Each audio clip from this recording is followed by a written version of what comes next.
Hey, this is SirTesoroz again with another knife review. This time it's the Ontario Knife Company's SP25, or better known as the U.S. Navy Pilot Survival Knife. This particular knife has been around since the 50s. Through the 60s went through a little bit of a change, but the most recent change has been through Ontario Knife Company. They've gotten rid of the leather washers for the handle, which basically they were okay if you applied some type of finish. A lot of guys used to use motor oil on them to keep them preserved. However, over time they would rot. This has a Creighton handle. It's much more comfortable, yet it's pretty durable. It still has the steel butt cap, which is good for hammering or if you need to pulverize something into cordage. The lanyard hole on this particular knife is kind of small. I was unable to use 550 cord through it, so I just used a heavy bootlace. The sheath is also dramatically different from the original. The original, as most of you know, was leather and was actually pretty durable.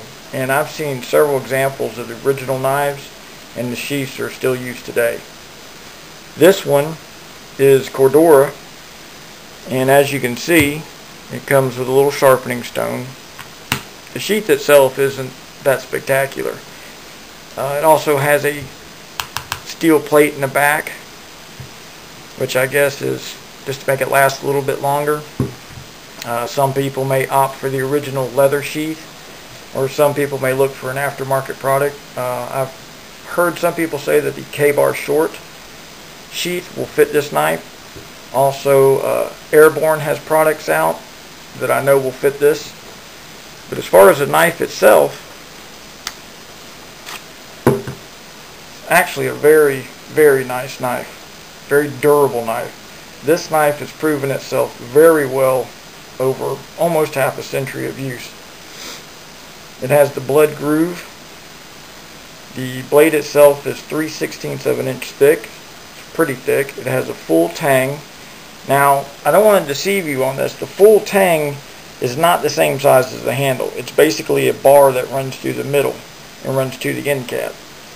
And it is a stout knife. Now, you put too much on it, you may bend it a little bit. But other than that, it's an excellent knife. I would consider this probably a medium sized, since it has a 5-inch blade. Overall, the knife is about 9.5 inches. It is 1095 steel, so it's very durable. And as you know, high carbon, it'll work well with fire steel or magnesium fire rod, anything like that.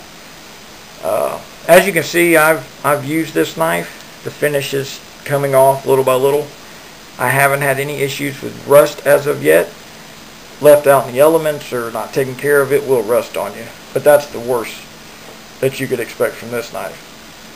Now, here's an interesting thing about this knife. There's been a lot of debate about this saw blade. This right here was not originally designed to be cutting limbs, trees, or wood. And if anybody's ever used one of these, we all know it's not very good for that use. This saw was actually designed to cut through aircraft aluminum at the time. So if a pilot was having problems or for some reason had to cut through part of the plane, he could do so. Also, upon crashing, if he needed to use part of the aircraft aluminum for signaling or shelter or anything else, this blade will actually cut through aircraft aluminum. And that's its basic reason for being there. I didn't know if anybody knew that or not, but I know it's been debated over the years, why even have it on here if you can't use it? Well, it's because it was designed for aircraft aluminum and not trees. But anyways, it's a really good knife. It feels excellent in the hand.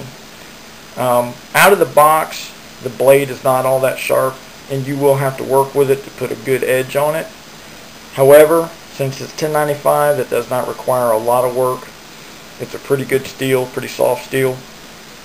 There's really not a whole lot more to say about this knife other than you can pick one up online for about $30 to $40. And for that kind of money, you cannot beat this knife. I dare say You cannot find a blade for $30 or $40 out there that could do what this thing can do. I mean, I've been pretty rough on it.